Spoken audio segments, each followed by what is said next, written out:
할렐루야. 여러분 반갑습니다. 지난 한 주도 여러분 하나님의 은혜 가운데 믿음으로 승리하시고 오늘도 복된 주님의 날을 맞아서 은혜를 사모하고 또 주실 은혜를 기대하고 또 하나님을 사랑하는 마음으로 하나님이 기뻐하는 예배의 자리에 나오신 여러분 한 분 한 분을 주의 이름으로 환영하고 축복합니다. 믿음으로 나온 이 예배를 통해서 또 하나님이 주시는 큰 은혜와 평강과 축복이 여러분의 삶에 늘 충만하시기를 주님의 이름으로 간절히 축원합니다. 우리 옆에 분과 인사 나눌까요? 하나님의 축복이 함께 하시기 빕니다. 네, 감사해요. 인사 나누는 여러분 표정만 봐도 축복이 찰찰찰 넘칠 것 같은데 한 주 동안도 하나님의 은혜 안에 늘 승리하시기를 소망합니다. 저는 오늘 집사님이 봉독해준 본문 말씀을 가지고 시의 목적은 열매입니다 라는 제목으로 여러분과 함께 말씀을 나누고자 합니다. 오늘 보니까 예수님은 해변가로 나가시니까 예수님이 오셨다는 소문을 듣고 많은 무리들이 예수님을 만나려고 찾아왔어요.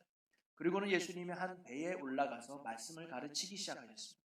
아마 배를 강단 삼아서 많은 무리들에게 하나님의 말씀을 전하셨는데요. 예수님이 전하신 말씀의 주제와 핵심은 뭐냐? 하나님 나라였습니다. 천국에 대한 말씀을 가르쳤거든요. 하나님의 나라는 어떤 나라며 어떤 사람이 하나님의 나라에 들어갈 수 있으며 또 어떤 사람이 하나님의 나라를 누릴 수 있는지를 예수님이 늘 말씀으로 가르쳐 주셨습니다. 특별히 오늘 우리가 살펴볼 마태복음 13장 말씀은요. 천국에 관한 7가지 비유가 연속해서 기록해 주고 있습니다. 이것은 예수님의 초림으로 시작된 그 천국이 예수님의 재림으로 완성돼 가는 과정을 여러 가지 비유로 예수님이 우리에게 가르쳐 그러면서 예수님이 무리들에게 첫 번째 하신 천국의 비유의 말씀이 뭐냐? 우리가 소위 잘 알고 있는 씨 뿌리는 비유의 말씀입니다. 그러면서 이 말씀을 통해서 예수님은 어떤 사람이 하나님의 나라를 누리고 어떤 사람이 하나님의 나라에 들어갈 수 있는가를 오늘 말씀을 통해서 우리에게 가르쳐 주시려고 했던 거거든요. 자, 그러면서 먼저 씨 뿌리는 비유의 내용이 뭐냐? 여러분 익히 잘 알고 있지만 어느 한 씨 뿌리는 사람이 밭에 나가서 씨를 뿌려요. 그런데 똑같은 씨인데 떨어지는 밭이 다르다고 합니다. 오늘 우리가 농사 짓는 방법에 보면 이해가 잘하는데 제가 사진을 보여주면 옛날 과거 중동 지역, 요즘도 그래요. 씨를 뿌릴 때 사진 큐. 그래서 이렇게 바구니에다 씨를 담아서 그냥 뿌리는 거예요. 우리는 땅을 파서 심지만 중동 사람은 뿌립니다. 그러다 보니까 바람이 불면 이 씨가 돌밭에 떨어지기도 하고 이 씨가 또는 가시덤불, 잡초밭에 떨어지기도 하고 또는 이 씨가 길가에 떨어지기도 하고 또는 이 씨가 좋은 땅에 떨어지기도 합니다. 옆에 그리 보면 밭에 돌도 많잖아요. 그래서 씨가 여러 밭에 떨어지기도 해요. 그런데 열매를 맺는 땅은 좋은 땅 하나밖에 없다는 것이 예수님의 비유의 말씀이거든요. 이거는 그 당시 사람 용사 짓는 그들에게는 너무나 익숙한 이야기였습니다. 그러면서 열매를 맺지 못하는 땅의 이유가 뭔가도 예수님이 설명해 주셨어요.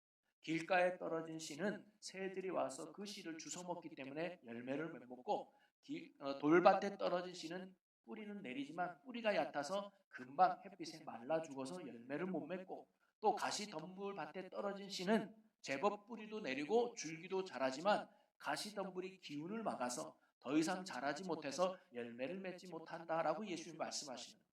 그러면서 어떤 땅은 열매를 맺고 어떤 땅은 열매를 맺지 못한다고 이야기해요. 씨는 똑같은데 어느 땅에 뿌려지느냐에 따라서 열매를 맺느냐 못 맺느냐를 이야기하시는 거예요.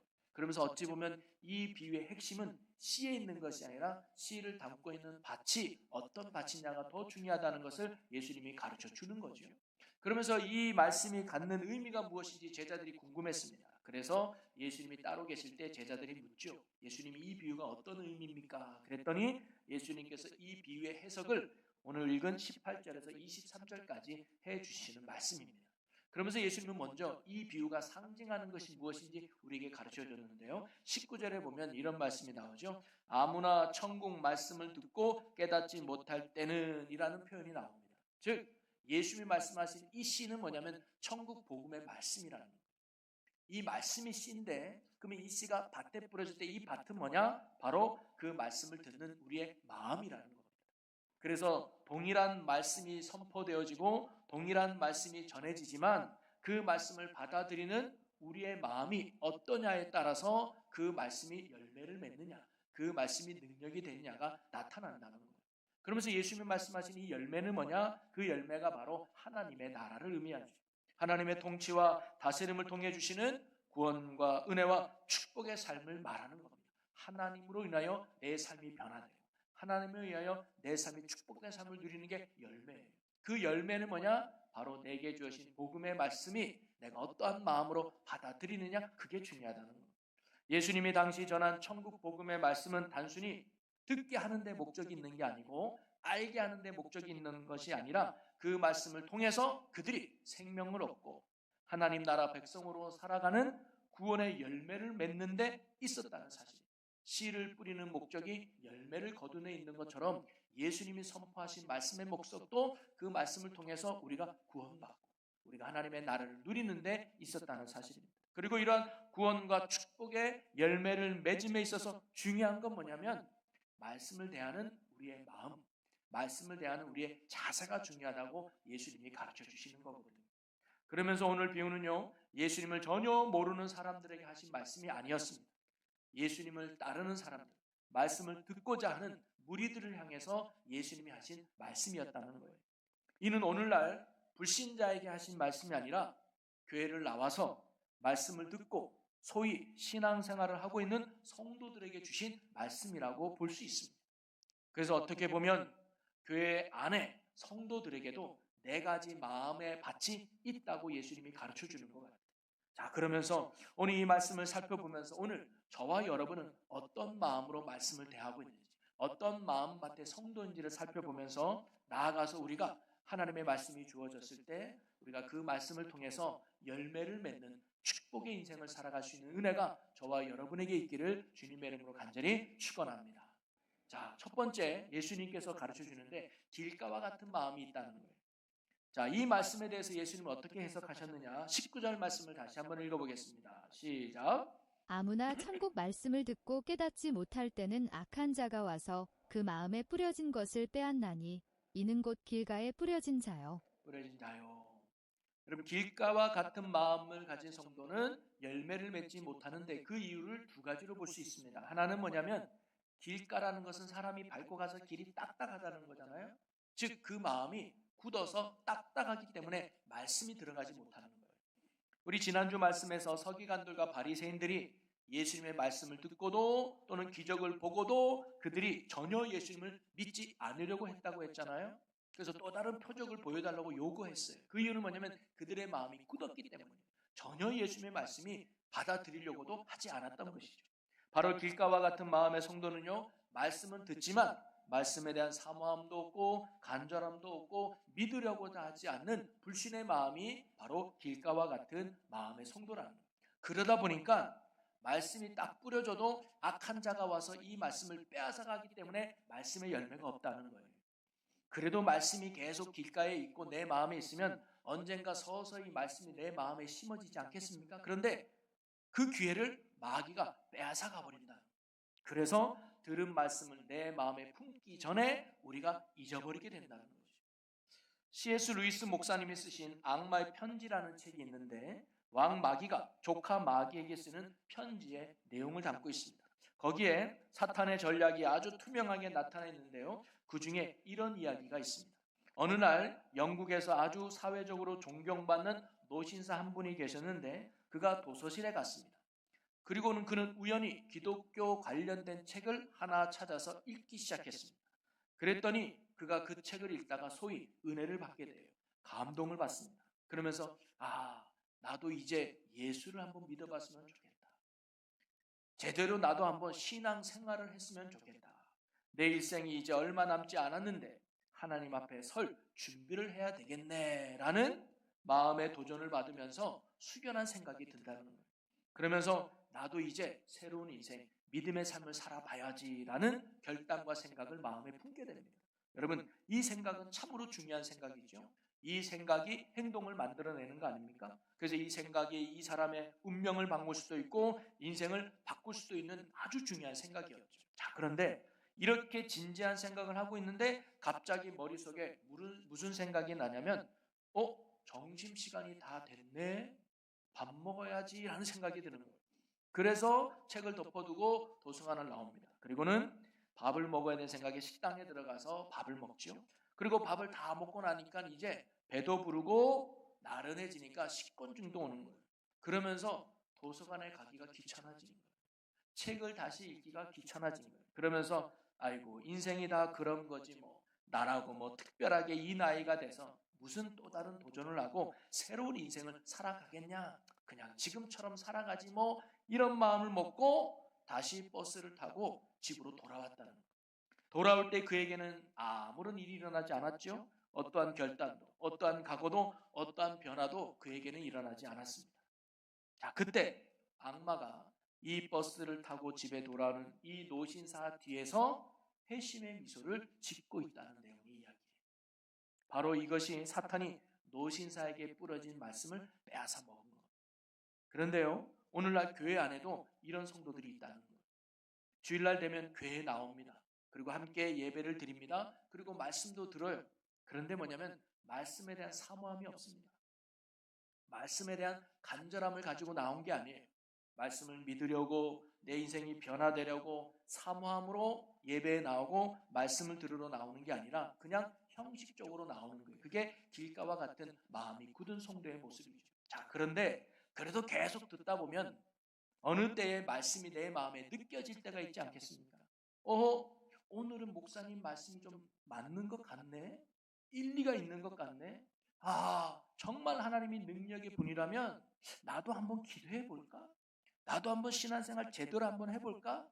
지금까지 내가 나이론 신자였는데 한번 내가 믿음 생활 한번 제대로 해볼까라는 결단과 생각을 들 때 있지 않겠습니까? 자, 그런데 갑자기 내 안에 또 다른 생각이 들어오는 거예요. 뭐냐? 그런데 왜 오늘따라 설교가 이렇게 길지? 오늘 내가 예배 마치고 누구누구 만나기로 했는데 늦으면 어떡하지? 내가 버스를 타고 갈까? 자가용을 갈까? 택시를 타고 갈까? 딴 생각이 들어오는 거예요. 야, 내가 어제 늦게 일 끝나고 집에 들어와서 너무 피곤한데 빨리 예배를 마쳤으면 좋겠는데 하면서 엉뚱한 생각이 내 마음을 사로잡는 거예요. 그러면서 조금 전에 내가 깨달았던 생각이 뭐예요? 사라져버려요. 근데 예배 때는 잘 지켰어요. 이제 예배를 마치고 예배당 문을 나갔습니다. 그런데 뭐예요? 집에 가서 직장 생활하면서 분주한 내 삶에 쫓기다 보니까 내 마음에 새겼던 말씀들이 생각나지 않는 거예요. 그럴 때 마귀가 그 영혼을 보면서 미소를 짓는 거죠. 내가 오늘도 저 영혼의 말씀을 잘 뺏어 먹었구나 하면서 말이죠. 이와 같이 마음이 굳어서 믿지 않으려고 하고, 그리고 생각과 결단이 해도 그것을 지키려고 하지 않고 쉽게 이 말씀을 빼앗겨버리고 잃어버리는 사람이 길가와 같은 마음을 가진 성도예요. 이런 성도는요, 말씀을 아무리 많이 들어도, 예배를 아무리 많이 들어도 삶의 변화와 하나님의 축복이 없는 거죠.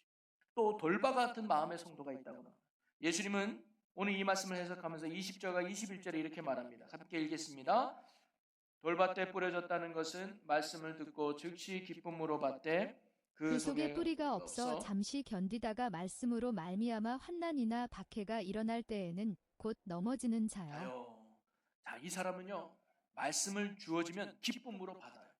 그래서 말씀을 듣고 때론 눈물도 흘리고요, 말씀을 듣고 아멘도 해요. 한마디로 말씀의 감동과 은혜를 받은 사람입니다. 그래서 새로운 결단과 각오도 해요. 내가 이제 예수 믿기 잘했구나. 나 이제 예수님의 기쁨이 돼야지. 정말 예수님이 나의 능력이고 힘이구나. 나 이제 말씀대로 살아야지 하면서 새로운 용기를 가지고 신앙의 기쁨과 감사를 가지고 출발해요. 자, 그런데 이런 믿음의 길을 걷다가 신앙생활 하다가 믿음 때문에 당하는 환난이나 박해나 고난이 오면 견디지 못해서 쓰러지는 성도가 바로 이와 같은 성도의 마음이라는 겁니다. 교회 다닐 때는 아무런 문제가 없었는데 막상 교회 다니고 나니까 괜히 힘든 문제가 생겨요. 그리고 주일날도 교회 나오니까 장사도 안 되고, 또 친구들은 내가 교회 나간다니까 만나주지도 않고, 전에 없었던 인생의 문제들이 자꾸 내 인생에 닥치는 거예요. 남편도 내가 교회 나가기 전에는 관계가 좋았는데 교회를 나가니까 남편이 교회 나가지 말라고 말. 시어머니가 교회 다니는 것을 싫어.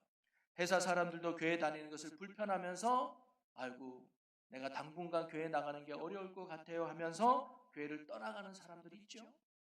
신앙 때문에 오는 불편함과 어려움을 감당하지 못하는 분들, 그게 바로 이와 같은 마음의 성도일 수 있습니다. 그 이유가 뭘까요? 뿌리가 깊지 못하기 때문입니다. 믿음의 뿌리, 말씀의 뿌리가 깊지 못하다 보니까 말 한마디에 쉽게 상처받게 되고 신앙생활 때문에 조금만 힘들고 어려움이 오면 쉽게 포기해버리는 거예요. 굳이 교회 나갈 필요 있나 하면서 내 편함에 더 안주하게 되는 거죠. 이런 성도가 바로 돌박과 같은 마음의 성도들이라고 예수님이 가르쳐 주는 거예요. 여러분, 어떻게 보면 우리에게 닥치는 역경과 환난은요, 내 신앙이 진짜인지 가짜인지를 걸러주는 시금석일 수 있습니다. 평상시에는요, 우리 모든 사람이 다 신앙이 좋아 보여요. 내가 평상시에는요, 믿음 좋은 사람처럼 여겨져요. 그런데 고난이 닥쳐보고 역경이 닥쳐보면 내가 진짜인지 가짜인지를 참으로 구별할 수 있습니다. 진짜는요, 그 역경을 이겨내는 거예요. 근데 가짜는요, 그 역경 속에 포기해버린다는 거죠. 그럴 때 우리의 삶에 열매가 있고 없고가 거기서 나타난다. 바로 참된 신앙은, 뿌리 깊은 신앙은요, 어떤 역경과 환난 속에서도 이겨내는 거예요. 그리고 말씀을 지켜내는 자인 줄로 믿으시기를 바랍니다. 그럼에도 불구하고라는 믿음으로 이겨내는 것이 바로 참된 성도의 신앙이라는 거예요. 여러분, 신앙의 길을 걷다가, 믿음의 길을 걷다가 때론 예기치 않은 어려움을 만나고 예기치 않은 힘듦의 순간을 겪는 분 혹시 계십니까? 그런 자리에서도 끝까지 믿음을 지키고 견고하게 승리하는 여러분이 되시기를 주의 이름으로 간절히 축복합니다. 그럴 때 그 믿음의 역사가 우리의 삶에 풍성한 열매로 찾아온다는 거예요. 그리고 세 번째로 가시 떨기밭과 같은 마음이 있음을 가르쳐 줍니다. 자, 예수님의 해석은 22절입니다. 우리 22절을 같이 읽어봅니다. 가시떨기에 뿌려졌다는 것은 말씀을 들으나 세상의 염려와 재물의 유혹에 말씀이 막혀 결실하지 못하는 자요. 네. 자, 씨가 뿌리고요. 뿌리도 제법 내렸어요. 그리고 줄기도 잘 자랐어요. 이제 열매만 맺으면 되는 거예요. 그런데 가시 기운이 막는 거예요. 가시덤불의 가시가 햇빛이 못 오게 하고 공기도 못 쐬게 하면서 뭐예요? 더 이상 자라지를 못하게 하는 게 바로 절기떨미에 떨어진 씨였습니다. 그리고 기운을 막는 이 가시떨미가 예수님은 뭐라고 비유했느냐? 세상의 염려와 재물의 유혹이라고 말씀합니다.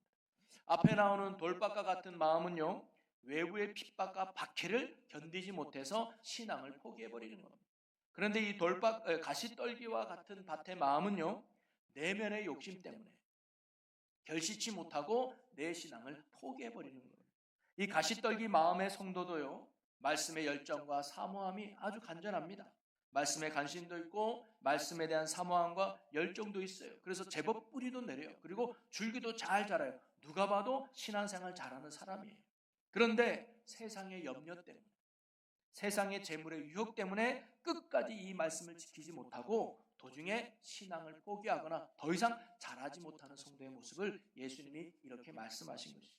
이는 말씀보다 세상을 더 사랑하고 좋아했다는 것입니다. 그래서 끝내 열매를 맺지 못하는 사람의 모습이죠. 사실 마귀는요, 우리에게 첫 번째 돌박 같은 마음으로 핍박을 해서 우리로 하여금 신앙을 지키지 못하게 합니다. 그런데 그 과정을 이기면 그 다음에 하는 게 뭐냐면 바로 세상에 대한 염려와 유혹으로 우리의 믿음의 자리를 떠나게 하는 거예요. 오늘날 시대는요, 핍박의 시대가 아니라 유혹의 시대라고 생각이 됩니다. 예수 믿는다고 핍박해서 못 믿게 하는 게 아니라 그래 믿어 하지만 이게 더 좋지 않니? 이게 더 중요하지 않니? 하면서 우리를 말씀의 자리에서 떠나게 한다는 거죠. 여러분, 오늘날도 많은 사람이 예수님 앞에 나오지 못하는 이유가 뭡니까? 아니면 예수님을 믿는다고 하지만 더 깊게, 더 간절히 하나님 앞에 나가지 못하는 이유, 그리고 예수님을 떠나는 이유가 어디 있을까요? 그것은 지금까지 자기가 쌓아오는 세상의 것을 잃어버릴 것 같은 염려 때문, 또는 세상의 것을 더 얻으려고 하는 욕심 때문이 아닐까요? 내가 더 신앙에 깊이 가면 내가 어떻게 쌓아오는 명예인데, 내가 어떻게 쌓아오는 물질인데, 내가 어떻게 쌓아오는 인기인데, 내가 이것을 잃고 싶지 않다는 염려 때문에 우리가 더 주님께로 가지 못하는, 또 세상의 것을 더 얻으려고 하는 욕심 때문에 주님의 말씀 앞에 또 순종하지 못하는 우리의 연약함이 있다는 거죠. 이처럼 말씀을 내려놓고 예수님을 내려놓고 세상의 재물을 붙잡는 사람이 바로 가시떨기의 마음을 가진 사람이다라고 예수님이 가르쳐 주셨습니다. 이런 사람에게는 복음의 열매가 맺어지지 않는다는 겁니다. 예수님도 좋지만 우선 돈 벌고 봐야지. 예수님도 좋지만 우선 성공하고 봐야지. 예수님도 좋지만 우선 세상의 것 얻고 봐야지라고 하면서 믿음의 자리를 멀리할 때 하나님의 복음의 역사가 우리의 삶에 일어나지 않는다는 겁니다. 여러분, 오늘 여기 계신 여러분은 어떠신가요? 혹시 말씀의 가치와 능력보다 세상의 물질과 가치를 더 붙잡고 살아가고 있지는 않습니까? 우리가 세상의 염려를 다 내려놓고 세상의 재물의 유혹을 뿌리치며 끝까지 말씀을 붙들며 예수 안에 살아가는 믿음의 삶이 저와 여러분의 믿음의 삶이 될 수 있기를 주님의 이름으로 간절히 축원합니다. 그러면서 예수님은 마지막으로 좋은 땅과 같은 마음을 이야기합니다. 자, 예수님의 해석을 보면 23절입니다. 우리 같이 읽어봅니다. 좋은 땅에 뿌려졌다는 것은 말씀을 듣고 깨닫는 자니 결실하여 어떤 것은 100배, 어떤 것은 60배, 어떤 것은 30배가 되느니라 하시더라. 아멘. 여러분, 똑같은 씨가 뿌려졌지만 열매를 맺은 땅은 좋은 땅밖에 없었다. 이 말은 바꿔 말하면 좋은 땅과 같은 마음만이 하나님의 나라를 누릴 수 있다는 거 아닙니까? 좋은 땅과 같은 마음만이 하나님이 주시는 구원과 은혜를 충만히 누릴 수 있다는 말씀이에요. 자, 그러면 좋은 땅과 같은 마음은 어떤 마음일까요? 오늘 말씀을 보니까 말씀을 듣고 깨닫는 자라고 표현하고 있습니다. 말씀을 듣기만 한 것이 아니라 깨달았다는 것. 이 단어가 중요한 거 아닐까요? 이것이 바로 좋은 땅의 마음의 핵심이라는 거예요. 자, 그러면 깨달았다는 것은 무엇을 의미할까요? 자, 같은 말씀이 기록된 누가복음 8장 15절에 보면 그 의미를 우리가 좀 더 알 수 있을 것 같아요. 누가복음 8장 15절 말씀 함께 읽어봅니다. 시작. 좋은 땅에 있다는 것은 착하고 좋은 마음으로 말씀을 듣고 지켜 인내로 결실하는 자니라. 자니라. 아멘. 여기에서 말씀을 듣고 다음에 깨닫는다는 말 대신 어떤 단어를 사용합니까? 지킨다, 인내한다, 이런 표현을 쓰고 있는 거예요. 바로 말씀을 깨닫는다는 것은요, 그 말씀을 지킨다는 거예요. 그 말씀을 인내하며 끝까지 나아간다는 거 아니겠습니까? 여기서 지킨다는 것의 의미가 뭐냐면 헬라어로 카테코라는 단어인데 보유하다, 머물다, 계속하다는 의미를 담고 있습니다. 즉 하나님의 말씀이 내게 주어지면요, 이 말씀을 잃어버리지 않는 거예요. 이 말씀을 끝까지 붙들고 있는 거예요. 이 말씀을 놓치지 않는 거예요. 그게 바로 좋은 땅의 마음임을 예수님이 우리에게 가르쳐주고 있습니다. 여러분, 사실 땅이 중요하다고 말씀하지만 열매를 맺는 주체는 씨예요. 아무리 좋은 땅이라도 씨가 들어가지 않으면 아무런 열매 맺을 수 없어요. 그래서 열매를 맺는 주체는 사실 씨입니다. 자, 그런데 이 씨를 땅인 내가 뭐예요? 잃어버리지 않는 거예요. 끝까지 붙들고 있는 거예요. 이 씨가 열매를 맺을 수 있도록, 이 씨가 나타날 수 있도록, 이 씨가 역사를 할 수 있도록 그 씨를 꼭 품고 붙들고 있는 것이 좋은 땅임을 예수님이 말씀하고 있는 거예요. 그래서 한마디로 좋은 땅과 같은 성도는 어떤 땅이냐? 어떤 성도냐? 내게 주어진 말씀을 잃어버리지 않고 끝까지 지키는 성도이죠. 악한 자가 와서 빼앗아가지 못하도록 항상 말씀을 지키고, 어떤 고난과 역경이 와도 이 말씀을 떠나지 않는 것이죠. 세상의 염려와 재물의 유혹이 나를 찾아온다 할지라도 내게 주신 말씀을 잃어버리지 않고 굳게 붙들고 살아가는 성도가 좋은 땅의 성도인 줄로 믿습니다. 그럴 때 내 안에 있는 이 말씀이 능력이 되고 생명이 되고 열매가 되는 것이죠. 성경에 나오는 하나님의 은혜를 경험하고 복된 열매를 맺은 사람들의 공통점이 뭐냐? 어떠한 상황과 환경 속에서도 하나님의 말씀을 잃어버리지 않고 끝까지 지켜내며 인내하며 순종으로 나아갔던 사람들이었습니다. 어떤 고난이 와도 지켜내고 어떤 세상의 유혹이 와도 지켜냈던 사람이 끝내 축복의 열매를 맺었던 거예요. 지난주 말씀에도 예수님은 누가 내 어머니고 누가 내 형제냐라고 말씀하셨을 때 하나님의 뜻대로 행하는 자가 내 형제요 자매요 어머니라고 말씀하셨죠. 이는 곧 말씀을 듣고 그 말씀을 붙들고 그 말씀을 지키며 그 말씀대로 살아내는 자가 하나님 나라에 합당한 자임을 말씀하신 겁니다. 오늘 말씀도 마찬가지죠. 예수님은 어떤 자가 주님이 원하는 마음이며 어떤 자에게 하나님의 놀라운 축복과 구원의 열매를 맺게 해주시느냐? 말씀이 우리에게 주어졌을 때 그 말씀을 듣고 그 말씀을 품고 그 말씀을 붙들고 그 말씀을 끝까지 지켜내는 자가 후에 열매를 맺는 축복의 삶이 된다는 거예요. 여러분, 우리가 말씀이 우리의 생명이 되고 능력이 됨을 굳게 믿고 언제 어디서나 항상 주님의 말씀을 붙들고 그 말씀을 따라 살아가는 말씀의 사람이 될 수 있기를 주님의 이름으로 간절히 축복합니다.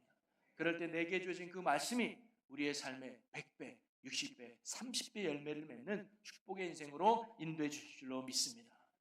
말씀을 정리하겠습니다. 사랑하는 성도 여러분, 하나님은요 오늘도 우리의 삶에 은혜와 축복의 열매를 맺기를 원하신다는 것. 우리의 삶이 천국을 누리기를 원하신다는 것이죠.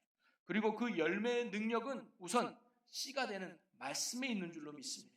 말씀이 먼저 우리 안에 들어와야 능력이 되는 거예요. 그리고 그 능력의 말씀도 내 마음에 온전히 심겨지지 않으면 아무런 능력이 나타나지 않는다는 거예요. 그러니 우리는 내 안에 들어온 그 말씀을 잃어버리지 않도록, 그 말씀이 늘 열매를 맺도록 품고 사는 말씀의 사람이 되어야 될 줄로 믿습니다. 그리고 중요한 건 이 말씀이 뭘 의미하느냐, 물론 성경의 말씀일 수도 있지만 이 말씀은 바로 예수 그리스도를 의미하는 거예요. 말씀이 육신이 되어 이 땅에 오신 예수 그리스도가 바로 우리의 생명의 씨가 되고 구원의 씨가 되고 복음의 씨가 되고 축복과 능력의 씨가 되는 줄로 믿습니다. 그리고 그분이 바로 우리의 복되게 하시고 우리를 풍성하게 하실 것이고 우리의 삶을 아름다운 열매로 가득 채워주시는 참된 구원자가 되시는 줄로 믿습니다. 내 안에 오신 예수 그리스도가 우리의 삶의 축복과 구원이 되기 위해서는 어떻게 해야 될까요? 바로 좋은 땅과 같은 마음이 되어야 되는 거예요. 그건 뭐냐? 내 안에 오신 예수님을 잃어버리지 않는 것. 언제나 내 안에 계신 예수님을 굳게 붙들고 놓치지 않는 믿음의 삶을 사는 것입니다. 교회에서만 예수님을 붙드는 삶이 아니고 가정에서도, 직장에서도, 홀로 있을 때도, 여러 사람과 같이 있을 때도 예수가 나의 주요, 예수가 나의 구원자요, 예수님이 나의 능력임을 잊지 않고 끝까지 예수님을 붙들고 나아가는 것. 그게 좋은 땅과 같은 성도의 모습입니다. 때로는 예수님을 붙들고 사는 가운데 고난이 올 수도 있습니다. 역경이 올 수도 있습니다. 예수 믿어서 오히려 실패 인생 살아갈 때도 있을 겁니다. 그래도 주님을 포기하지 않는 겁니다. 손해를 봐도 예수를 놓치지 않는 겁니다. 때로는 세상이 유혹할 겁니다. 예수 믿는 것보다 세상이 더 아름답다고, 예수를 따르는 것보다 세상이 더 복되다고 우리를 유혹할 때도 있을 겁니다. 그럼에도 예수만이 나의 생명이고 예수가 나의 구원됨을 굳게 붙들고 끝까지 예수를 붙들고 살아가는 삶, 그게 바로 좋은 땅의 성도예요. 그럴 때 내 안에 계신 예수님이 우리의 삶에 풍성한 열매를 맺게 주시고 복된 삶으로 또 열매 맺는 삶으로 우리를 인도해 주실 줄로 믿습니다. 그러니 사랑하는 성도 여러분, 이번 한 주간도 말씀 되시는 예수 그리스도를 꼭 붙드시고 그분으로 인해서 여러분의 삶이 풍성한 열매를 맺는 하나님 나라를 누리는 아름답고 복된 삶을 살아가는 여러분 모두가 될 수 있기를 주님의 이름으로 간절히 축원합니다. 우리 오늘 우리에게 주신 말씀을 붙들고 함께 결단하며 기도하기 원합니다. 주님, 우리가 날마다 주의 말씀을 굳게 붙들고 잃어버리지 않게 하여 주옵소서. 악한 자에게 말씀을 빼앗기지 않게 하여 주시고 어떠한 고난과 역경 속에서도 예수님을 굳게 붙들게 하시고 세상의 염려와 재물주의 유혹 속에서도 생명 되시는 예수님만을 의지하고 따르는 참 믿음의 성도 되게 하여 주옵소서라고 우리 다같이 주여 크게 한번 외치고 통성으로 기도하겠습니다. 주여!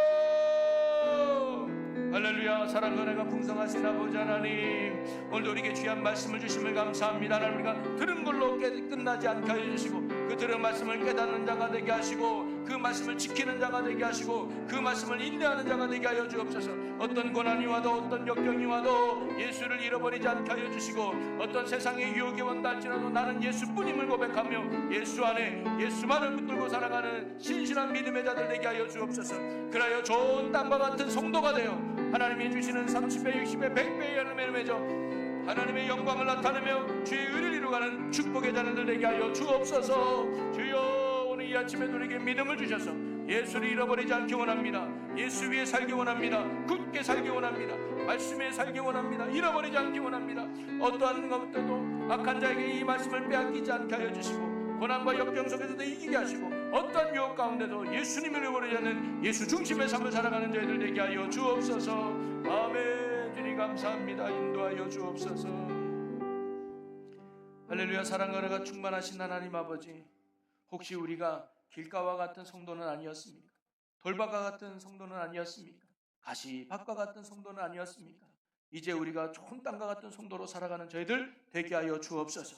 오직 예수 그리스도를 붙들고 악한 자에게 주님을 빼앗기지 않게 하여 주시고 어떤 고난과 역경 속에서도 주님을 떠나지 않게 하여 주시고 세상의 어떤 유혹과 아버지여 시련과 염려 속에서도 오직 예수가 나의 가장 소중한 분임을 믿고 날마다 주님 붙들고 살아가는 예수 생명의 자녀 되게 하여 주옵소서. 그리하여 주님으로부터 오는 참된 구원과 은혜와 역사를 누리는 축복의 삶 되게 하여 주옵소서. 감사와 영광을 주께 돌리며 예수님의 이름으로 기도합나이다. 아멘.